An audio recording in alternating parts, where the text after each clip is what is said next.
Hello, everyone, or should I say everyone, or should I say both of you, or all three of you, or whatever.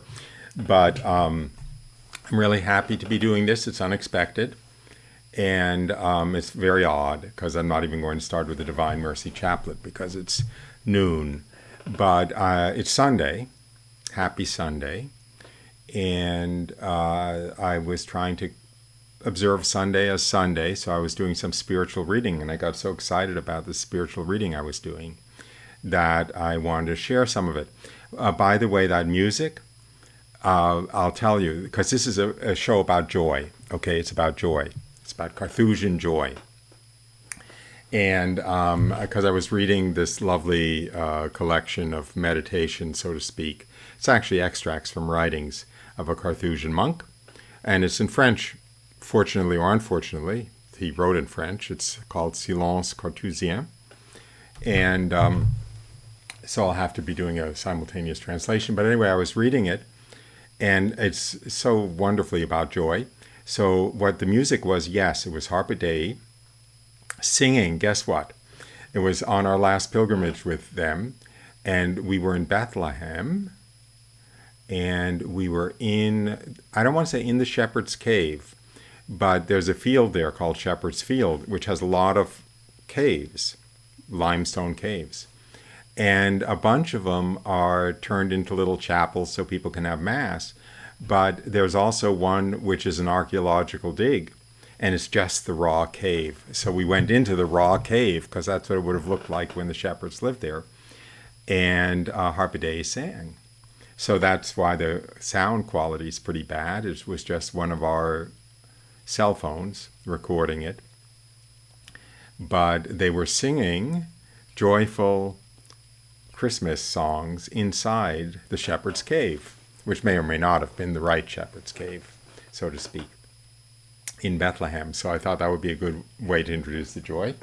And my excuse for doing the show, and then I'm going to get to the substance of it, is because October 6th is the feast day of St. Bruno. Here's my lovely little statue of St. Bruno. It comes from the Sisters of Bethlehem, who are actually Neo-Carthusians. They're under St. Bruno. There you have it. Camera doesn't like to focus, doesn't know whether to focus on me or St. Bruno. It should know to focus on St. Bruno there. Anyway, so I have him here. And October 6th is his feast day, which is this coming Friday. But it's going to be hard to celebrate St. Bruno during this week. You know why? Listen to the feast this week, okay? Monday is the Holy Guardian Angels. We have to pay attention to that, October 2nd. Tuesday is St. Therese of the Child Jesus. This is the Tridentine calendar, by the way. We have to pay attention to that. Wednesday, St. Francis of Assisi, so we have to pay attention to that. Thursday, it's not on the Tridentine calendar, but it's the feast day of St. Faustina. And Friday, the 6th, is the feast day of St. Bruno. And Saturday, the 7th, is the feast of Our Lady of the Holy Rosary, or Our Lady of Victories. So we have a really full calendar this week of feast days, of really, really wonderful feast days. So rather than waiting till Friday to introduce St. Bruno, I thought I would cheat today. The Carthusians, somebody's asking, ignorance is always forgiven. The Carthusians are the strictest contemplative order in the church. They were founded in the early 11th century, or in the 11th century, by St. Bruno. They're hermits that live in a little bit of a community. They're hermits who live together, but it's a hermetical life. They live in their own little cells, in solitary confinement. They don't talk. They get together for offices a couple of times a day. They never sleep through the night. They eat one meal a day. They have an extremely penitential life, and they live in strict silence and solitary confinement, except for when they get together for offices. And it's a very, very recollected, meditative life. The ideal was actually for it to be hermits who live alone, but who live in enough proximity with each other so that they could survive more easily, let's say, but that they would still maintain their life as individual hermits. So anyway, I don't want to say I'm a failed Carthusian, but I did explore the vocation, so it's very dear to me. Now, I want to read some of this incredibly beautiful stuff. Where's the one? Okay. Okay, so. Oh, are you having trouble from the microphone? Raphael is complaining.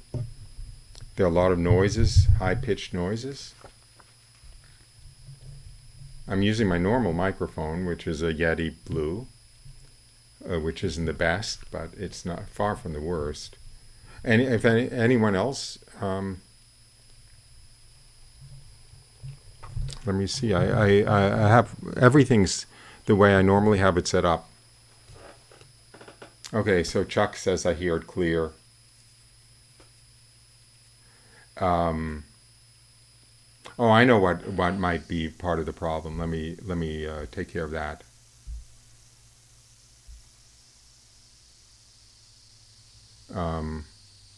Did that help? You can let me know if that helped. I turned off the computer's fan. Maybe that was a factor. Okay.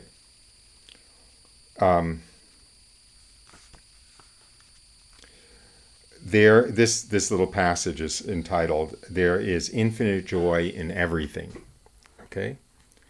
There is nothing here below that cannot make us approach Him, that cannot be used to approach Him, capital H, Him.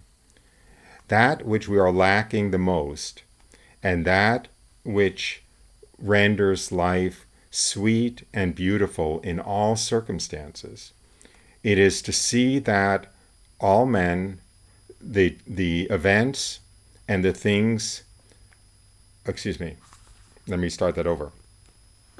There's nothing here below which is unable to bring us closer to Him. That which we miss the most, and that which renders life beautiful and sweet under all circumstances,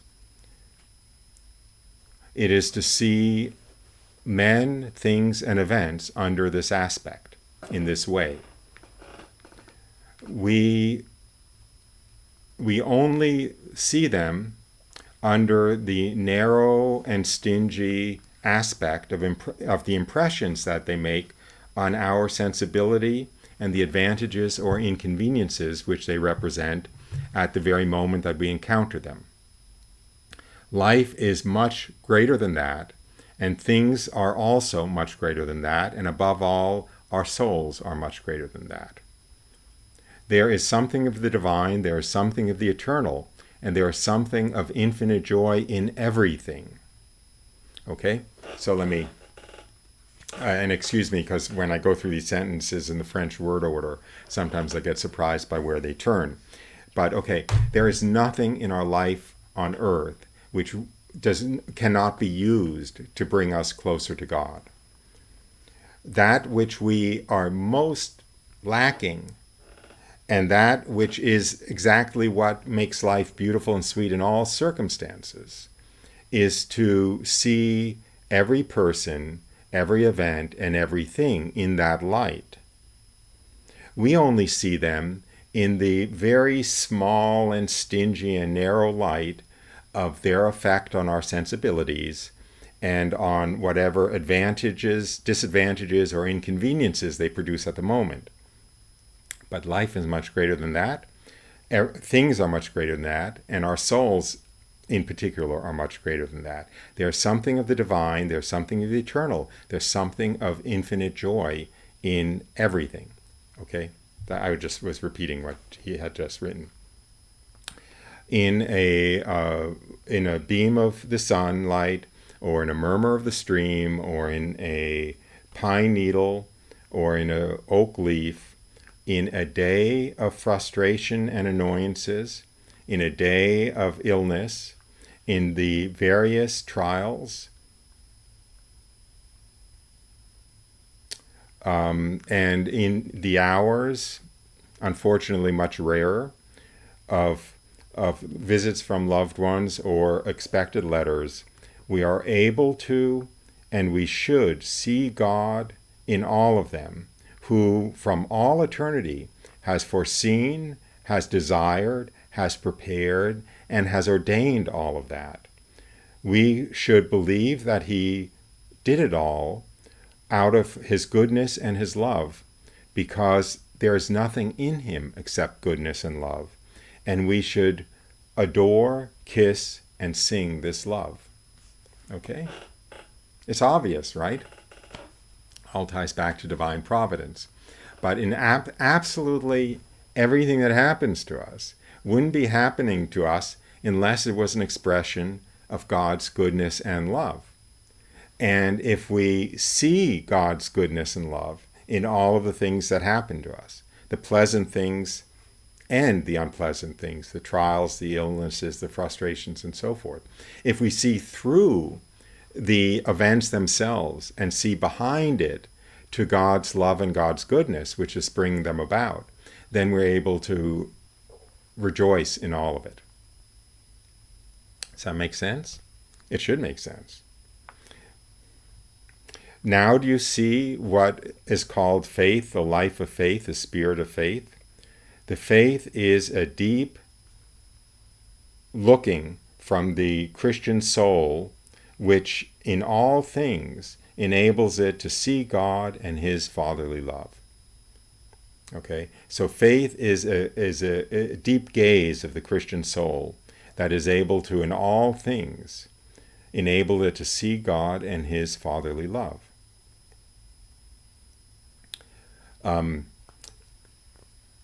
How the recitation of the Our Father becomes sweet, simple, easy, and constant when one practices this gaze. Unfortunately, this gaze in us is like the organ of newborns. It exists, but we do not know how to use it. Baptism makes us children of God. It is the life in heaven. It's the life in heaven. It's our heavenly life in seed. And it is in order for this seed to develop. Baptism makes us children of God. It is our heavenly life in seed. Baptism is our life in heaven in seed.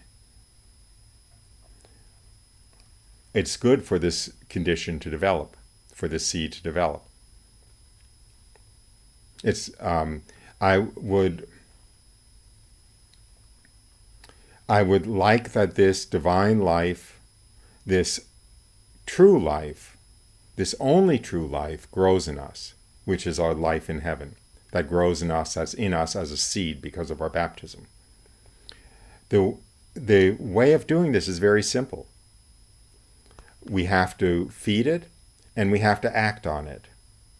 To feed it, that means good reading, receiving the sacraments, and above all, the sacrament which is the food of eternal life. And to act on it, that is to make acts of faith, of confidence, and of love, and to practice the commandments of God. This is the only serious way to understand and go through life. It's not that life is it's not that life is heavy. It's our souls that haven't grown enough to support the weight. It is precisely this light of faith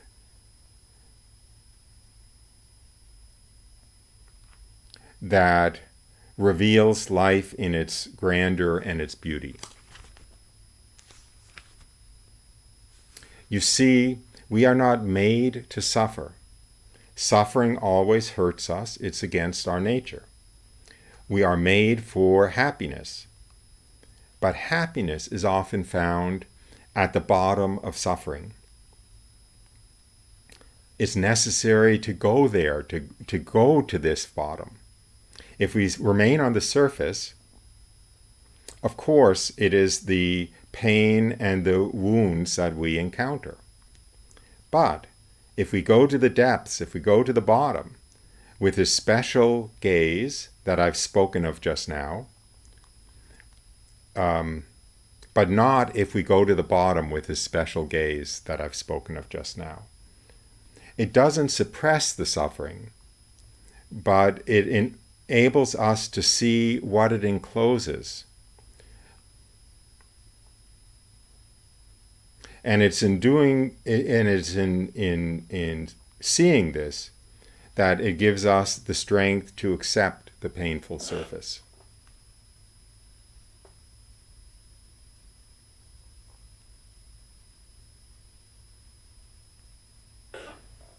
I don't know why some of you are talking about microwaves right now, but I'll try not to get distracted.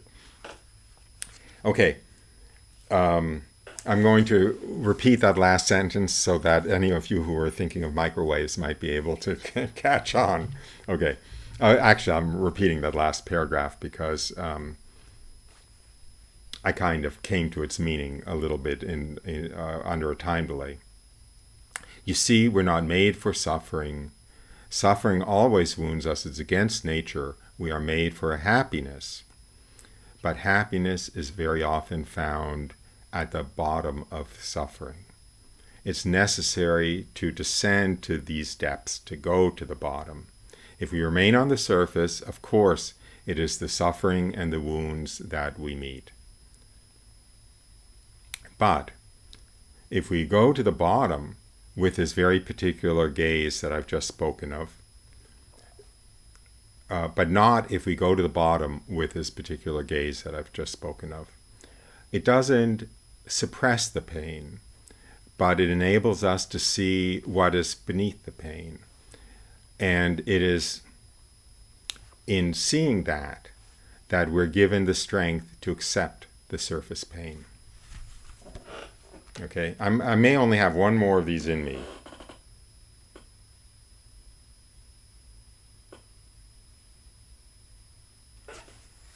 Okay, this may be the shortest show in history. We are the sons of joy, is the title of this. Let us disengage more and more our souls from sad impressions. Sadness, in principle, is not of God. God is joy. And even if he permits trials, he intends, by this way of the cross, to communicate this joy. His great joy is to give himself to us, because he is Caritas, he is love. We must enter into this joy. We must enter into the joy of God. We enter into it in believing in this love. It is faith that puts us in contact with him and that permits him to give himself to us. Our joy is to believe that we are loved by he who is infinite love.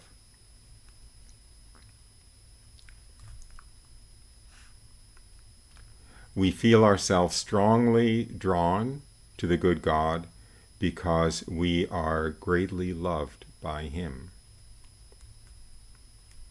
It is very regrettable that this reality, which is the only true and definitive reality, is not more familiar to us and is not more intimately lived within us.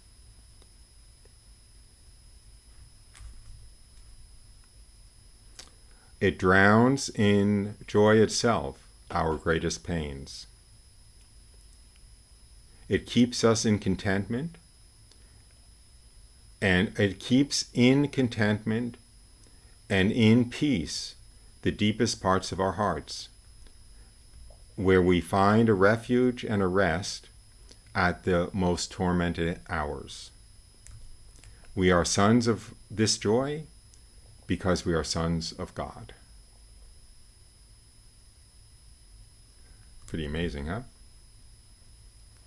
You keep in yourself the house of peace and joy. You are this house. Qui manet in caritate in Deo manet et Deus in Deo. That's obviously a Latin quote. He who lives in love lives in God and God in him.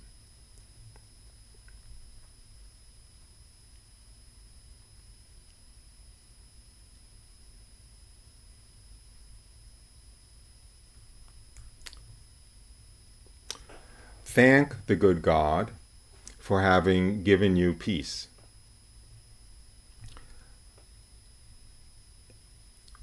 That peace, being accompanied by sensible joy, is very sweet when they're combined, but is not essential, and it is annoying to us when it is refused.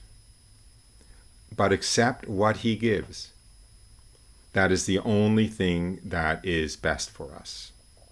You are a father, and you know that love doesn't always mean satisfying the desires of the loved ones. It sees what's good for them and it acquires it, and it satisfies their desires if those desires are in line with what's good for them. This is the same that God does. Don't forget this definition, Deus caritas, God is love. We should live without ceasing in the presence of this great word. Okay, so absolutely everything that happens to us is the expression of God's love for us. And if you're a father, you know that loving your child doesn't always mean giving him what he desires at the moment. You give him what he desires at the moment if it's in line with what's good for him. But loving him means you give him what's good for him. Okay? Oh, one more maybe, huh? Maybe not. Let's see.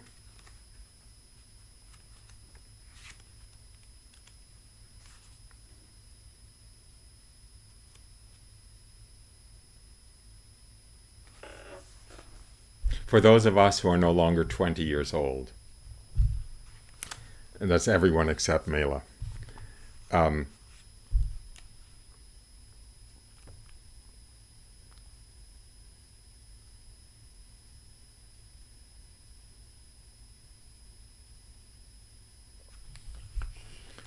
it is a shame that one can't maintain, the title of this passage is as if one were always 20 years old. It's a shame that physical youth cannot be kept even while you have it, and that it can even less be recalled when it has fled. But let us preserve well the youth of our soul. You know what the youth of our soul is? It is union with its principle. And the principle of the soul is God.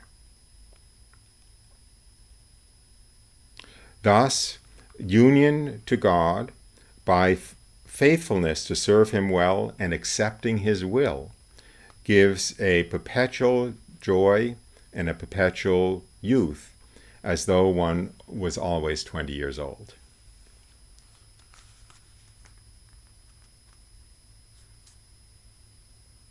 Now I'm going to read a depressing one. How sad. But the whole point of this, of what I've been reading, is that sadness can always have a underlayment of joy if you understand that whatever is making you sad is coming out of God's love, very personal love for you. Okay, so now this is written to Carthusians. Okay, the author is obviously, I believe, a prior. They don't have abbots, but is a senior Carthusian giving spiritual direction to junior Carthusians. Okay. Your feeling of misery of soul is yet another note of the same song, and it's far from being the least beautiful note. So this is when you're in desolation. This is when you feel absolutely miserable, when your soul feels absolutely dragging on the ground. The feeling of your misery of soul is yet another note in the same song, and it's not the least beautiful of the notes. It is one which is in a minor key. It is like a veil over the soul, and this veil expands in its sadness over all of the soul's praise, all of the soul's prayer.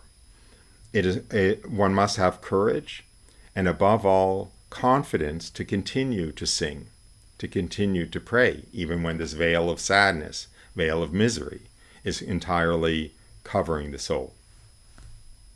Have courage, have this confidence. Our hours of weakness, our hours of paralysis are hours of God. He has all the glory because it is He who does everything. Thus, the work becomes marvelous. We suffer in these hours because we want to partake in this glory and partake in this action. We don't know that the good God wants everything because He is everything. And He keeps us in nothingness because we are nothing. That's what we are. It is thus that we enter in truth and in life. Okay? So we want to feel God's greatness. We want to participate in His greatness. Of course we want to. We don't realize that God wants everything, including this feeling of emptiness, including this misery in our soul, because He is everything. And He keeps us in nothingness because He wants us to realize that we are nothingness. And it is thus that we enter into truth and life.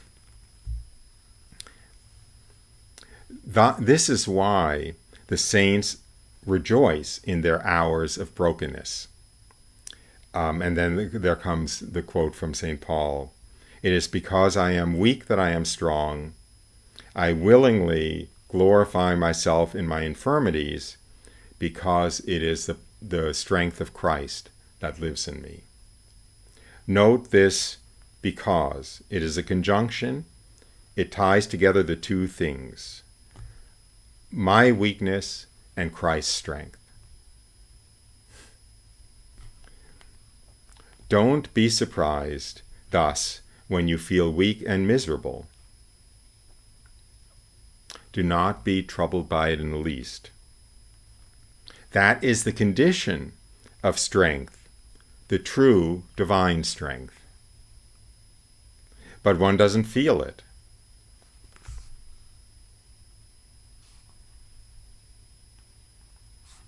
For the possession of this feeling, I'm going to skip that clause because I don't quite get the grammar. But one doesn't feel it. So don't be surprised that you feel feeble and miserable in this total veil of darkness over your soul, and do not be in the least trouble. That weakness is itself the condition for the real strength, the divine strength. As St. Paul said, I rejoice in my weakness because it is then the strength of Christ that acts in me. We are made not only for the true and the good, but for the enjoyment of the true and the good. And we have it. That day approaches, and it will infallibly come if we know that to repair for the excessive joy and the too great desire to have it, if we know to accept here below its possession without the joy. Okay? So let me see if I can do this, okay?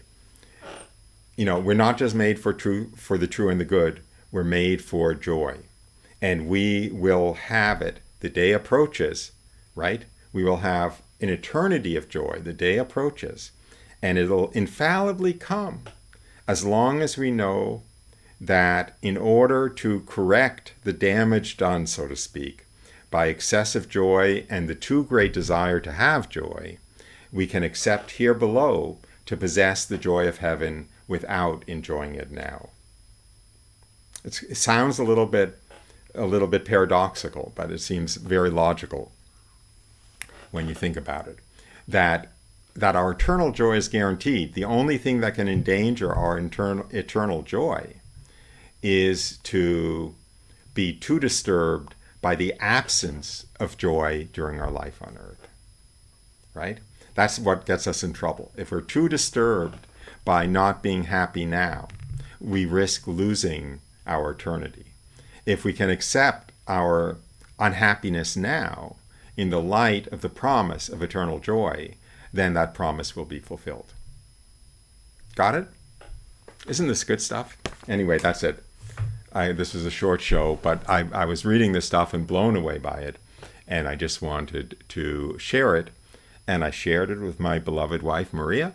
And then I looked around and said, who else can I share it with? Oh, I can share it with Katie. I can share it with Elizabeth. I can share it with Rita Louise or whatever. So we get consolation so we can look back and remember, but we also get consolation so we can look forward in anticipation of the much greater consolations of heaven. Okay. I'll spend a moment looking at this thing. Okay. This is actually why, in a way, why I did all those snippets on divine providence, because none of this works unless you see God's love behind the things that make us miserable at the time. All of the stuff I was reading is about the kind of the secret of looking through the miseries of the day to God's goodness and love, which brought them about, because he knows what's best for us. Okay, happy Sunday. I've even been able to improve my mood by this. Let me... I have to... Oh, wait a minute. I have something for you. Speaking of joy. Katie will recognize this, I think. Is it this? Nope. Okay. Let me... okay. Let me bring this up here. Okay. Huh. Okay. This is you know who. a day or two later, and I think Katie's little caption was smiling with angels or something like that. This is, of course, Eleonora, Sonia's newborn daughter. And one of the striking things about this picture to me was the hand next to it, because I had not properly imagined how tiny she is. How tiny she is. But it looks like she's remembering heaven before she was born, right? So that's the joy that we came from, and that's the joy that we're going to. So with that, how can I do this? Let me go back to the opening screen, and maybe I'll leave her up a little bit. I don't know exactly how to do this. Okay. And bring me up a little bit. I'll fade out, don't worry about me. And I want to play something really happy. So,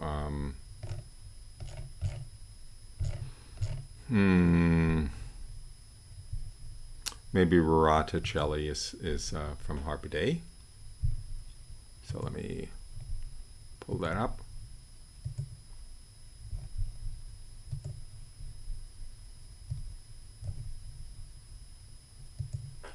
Okay, so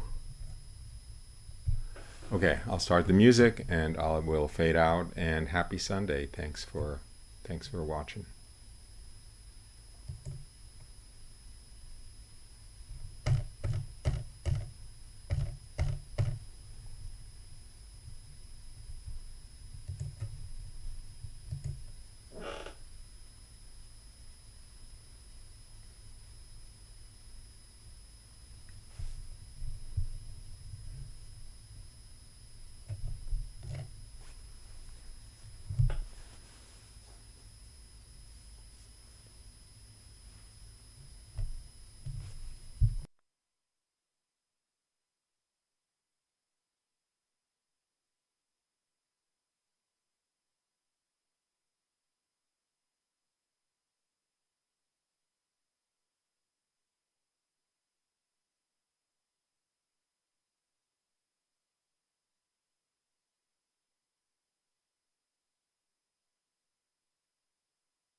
Vide Domine afflictionem populi tui, et mite quem missurus es, emite agnum dominatorem terre, de petra deserti ad montem filie Sion, uta oferat ipse jugum captivitatis nostre.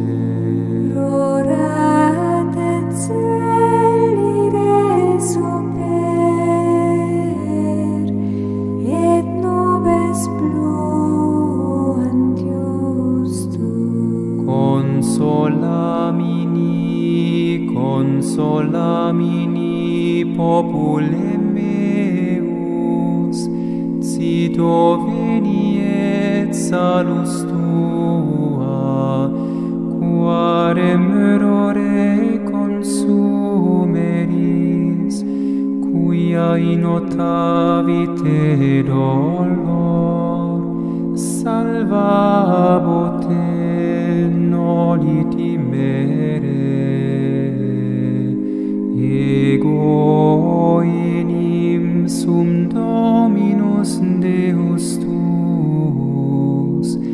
Sanctus Israel Redemptor tuus. Rorat et celire super, et nobis pluant justum. Rorat et celire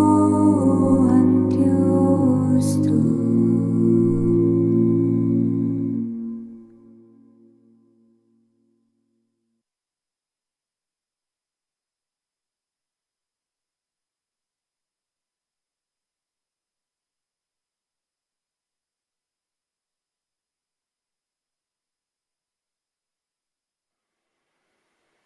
Rorat et celire super,